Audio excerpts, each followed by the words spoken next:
I would now like to invite our next speaker. Mr. Mosa Gherjestani is a Bachelor of Business in Operation Management. He's currently completing his MBA at University of Western Sydney, and at the same time he's working as the Area Relieving Chief Manager of Commonwealth Bank Australia, a Justice of Peace, and a Vice President of Hazara Voice Association. Please welcome Mr. Mosa. Of our community leaders and professionals regarding educational and social awareness of our youth. First of all, I would like to tell you a bit about myself, and I would like to share my story with you tonight. Our family arrived in Australia in 1997 as a refugee. We are 3 brothers and 3 sisters, along with my mother. My father disappeared in Afghanistan prior to us coming to Australia, and since then we haven't heard of him. Most of us arrived in Australia with little English. It was a challenge to compete with other students at school. I spent the first 12 months learning English at the Chester Hill IEC. Later I completed my HSC from the Chester Hill High School. After completing my diploma in small business from Granville TAFE, I enrolled at the University of Western Sydney and successfully completed my Bachelor in Business, majoring in Operations Management in 2007.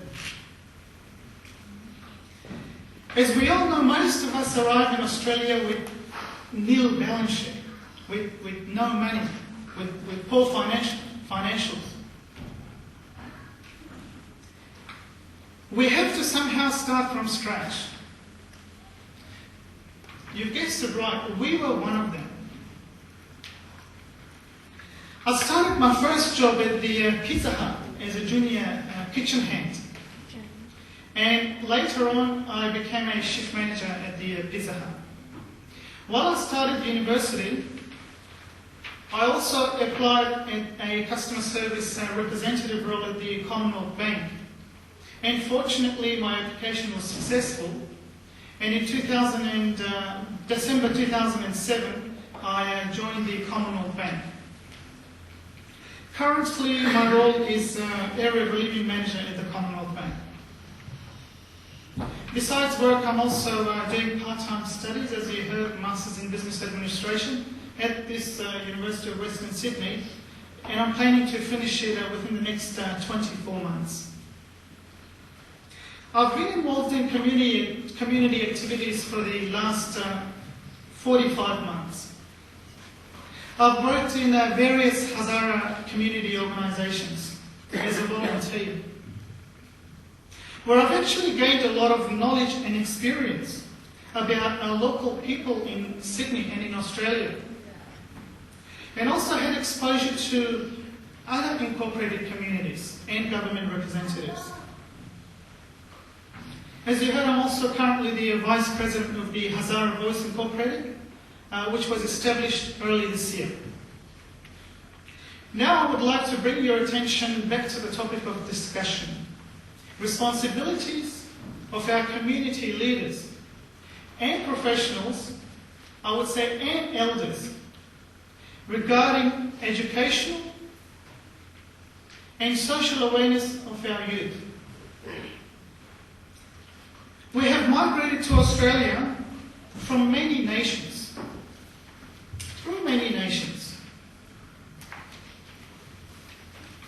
belonging to various walks of life. And most importantly, we have arrived with great knowledge, experiences, and ideas. As I mentioned before, we arrive in Australia with poor financial. We may be provided with basic needs initially when we arrive in Australia. But there are other needs and wants that every one of us would like to achieve. And we would like to achieve it tomorrow. Unfortunately, that's the mentality that we have. We may concentrate on short-term goals. To achieve them, we need money. To make money, we need to find a job and work. and to work with little local knowledge, with little local expertise, maybe with not local experiences. We need to conduct a labour job. When we are in this situation, we lose interest in education, as some of the other speakers mentioned it too. Others who are interested in education, when mentioning it to their family and friends, the response they get is that we will not get anywhere. Others have done it, look at them.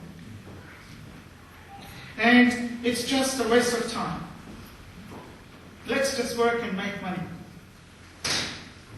I believe the reason we receive this response is that we do not believe in ourselves. We do not believe in one another. We do not motivate and encourage one another. And also because it also goes back to the history. It's because of discouragement we have been hearing for the past 129 years. And also from past negative experiences in Afghanistan and other nations we lived in.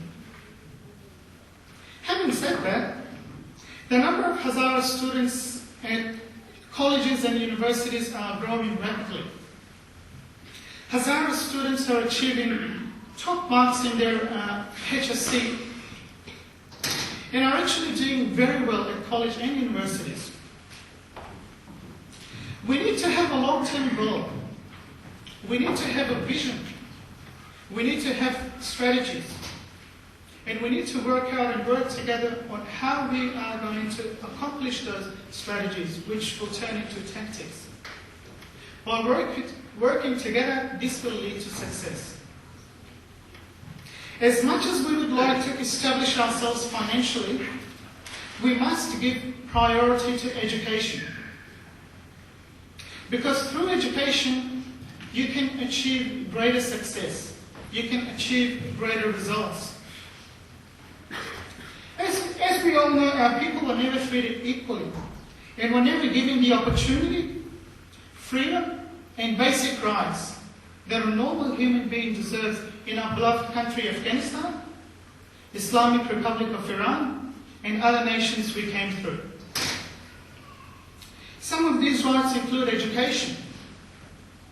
Some of these rights include freedom of speech, equal employment opportunity, and unfortunately the list goes on. I stress the importance of working together in our community. It's very crucial for us to move forward by working together for a better future for us and our people. I would also like to stress the importance of education for our current and next generation. Education and knowledge is the most important tool in our life. Is the most important tool in our life which would help ourselves, our families, and through education we could help, assist and support not only our people in Australia but also all around the world. Australia is the land of opportunity. It's our decision to choose the right path. No one to blame. It's our decision to choose the right destiny. Let's make the right decision. Let's choose the right path.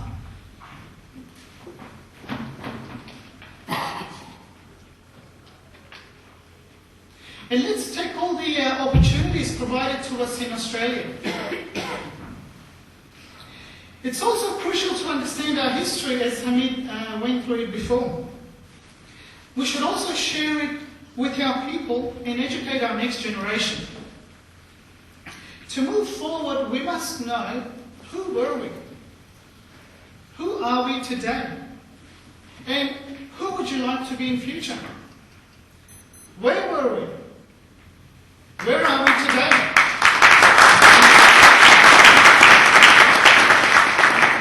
And where would you like to be in future? Why did we get here? How did we get here?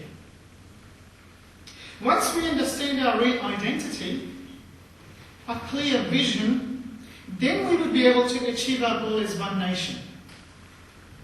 And we would not suffer, I would like your attention here, we would not suffer the difficulties and the challenges we have been facing for the 129 years. You get shocked when you hear that approximately 60% of our innocent people were killed late in 18th century in Afghanistan. Why did they get killed? Because they didn't accept and obey the wrongdoers. Some of our people were sold as slaves after killing their protectors, taken their land away and belongings, and were given to others. It is our responsibility to work together, be organised, and be prepared to avoid and prevent such horrible experiences currently and also in future. Hazara associations, community leaders and elders must work together towards taking our community to the next level. It is the responsibility of our community youths, leaders, professionals and elders to educate and work together with youths, both women and men. And most importantly, making educational and social awareness, and also lead by example. Very crucial to lead by example. There's no point telling people how to go about things when you don't even believe in it, when your character doesn't reflect it. Our youths, both women and men, must be developed and empowered for current and future leadership by encouraging them to participate in community events, activities, and developing them to lead our generations moving forward. Unfortunately, currently the ratio of women compared to men involved in our community activities are very low. I would encourage and request the elders, professional community leaders to not only encourage your sons, but also daughters to participate in community activities educationally and socially.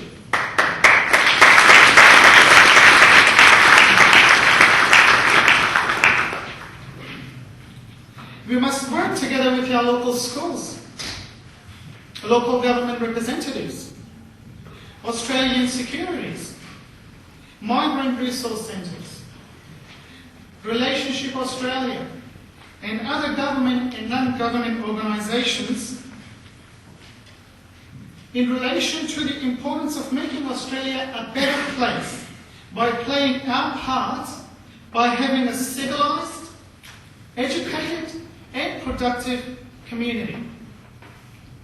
History has proven that whether we lived in Afghanistan, or whether we lived in Pakistan, or whether we lived in Iran or Syria or other part of the world, we have always been loyal to those lands. I'll give you an example of Iran. We actually fought against Iran in Iran, and unfortunately they cannot even admit that. They do not even admit that these people who actually got killed or shahadas, they don't admit it. Other than that, we are getting nothing in return. No education provided in Iran. We get no support. And how do we achieve it? We have to sit together as one and have vision, have goals, have strategies, have tactics. And together, I'm sure we can achieve it.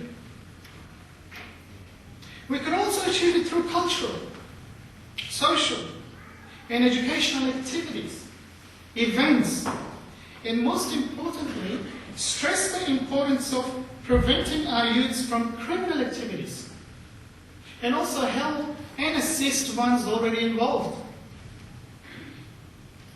We need to establish a long-term relationship with these bodies and utilise their help and assistance towards helping our people. We are thankful to the Australians and the Australian government for their kind support and assistance for developing our people towards a brighter future. We should all be thankful and grateful for such support. I would like to conclude with encouraging all of us to be proud of being Hazara. Proud of being Hazara. We must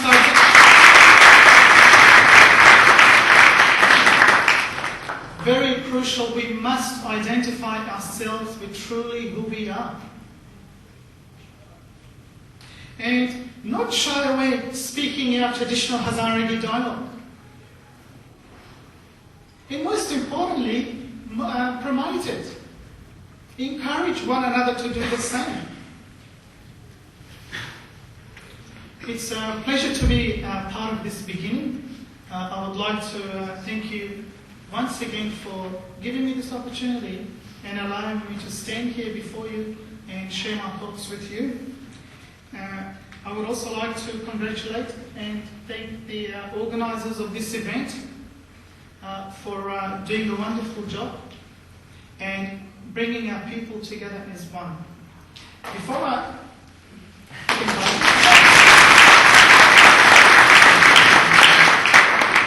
we do have time for a few questions, but when I came here just about 3 hours ago, I actually had a participant who said to me, "What are you going to talk about?" So I gave him a brief summary. I said, "I'm talking about our people, I'm talking about Hazaras." He said, "Why do we always say Hazara, Hazara, Hazara? We're Afghans. Why don't we identify ourselves as Muslim?" I actually smiled at him. I said, "That's a really good question. Why do we?" I didn't give him the answer one-on-one with this person, but I promised him, I said, when I get up on the stage, I'll raise your question and I will answer the question for you. I personally believe we have 3 options. We can call ourselves Muslims, we can call ourselves Afghans, or we can call ourselves Hazaras. Let's call ourselves Muslim. Why not? Approximately we have 1.2 billion Muslims in the world at the moment. When we say we are Muslim, are we from India? Are we Pakistanis? Are we Egyptians? Are we from America? Are we really identifying who we are? And let's call ourselves Afghans. They call Afghans in India Pathan. We also call them Afghan. We also call them Afghan. Can we truly put our hands on our heart and say we are Pashto? Because people will laugh at us. We are not. And also by saying Afghan, are we Tajik? Nothing against them, but are we Tajik? Are we Uzbek? Are we Sayyid? Are we Qizilbash? And the third option is calling ourselves Hazaras, identifying ourselves with truly who we are. When we say Hazara, we're also Muslim. Alhamdulillah Shia. We can also be Afghan because we are from Afghanistan. So I personally believe the best option is to call ourselves with truly who we are, and that is Hazara, and be proud of it.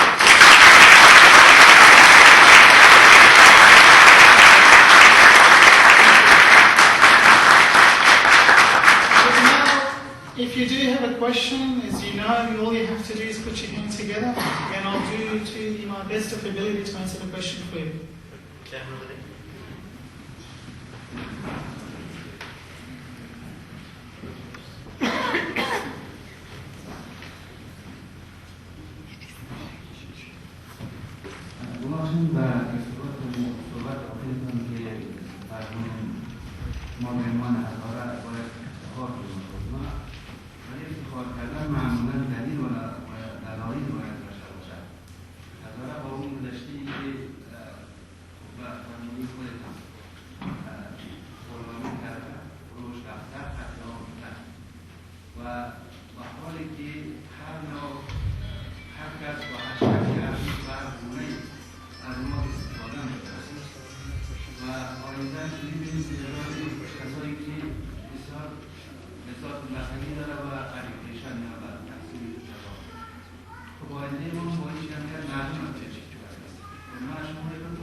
I think that's a really good question. Most of us did understand it. The question was, why should we cover being Hazara? What have we done? What do we have? There's nothing to be proud of.